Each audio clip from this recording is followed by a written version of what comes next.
Pemirsa, permasalahan yang sering dialami penjual pedet sapi saat ini adalah petani peternak hanya fokus pada produksi.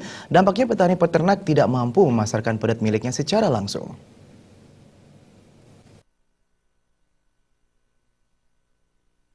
Dosen Pertanian Universitas Warmadewa Ayu Gemura Sastiti mengungkapkan petani peternak di Bali hanya fokus pada produksi sehingga tidak bisa secara langsung memasarkan pedet miliknya. Dalam pemasaran pedet, petani peternak perlu bantuan pemasaran dari lembaga pemasaran, dalam hal ini Lembaga Pemasaran Belantik. Masalah yang sering dihadapi oleh penjual pedet pada umumnya, peternak kita hanya fokus pada produksi, jadi tidak bisa memasarkan langsung.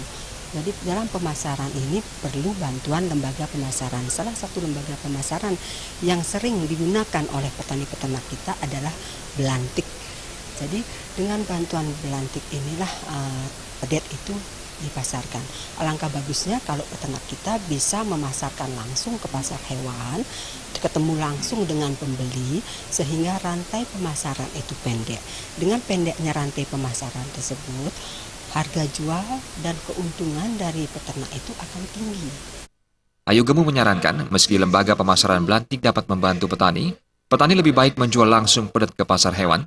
Dengan demikian, rantai pemasaran pendek, sehingga harga jual dan keuntungan yang diperoleh cukup tinggi. Agung Ria dan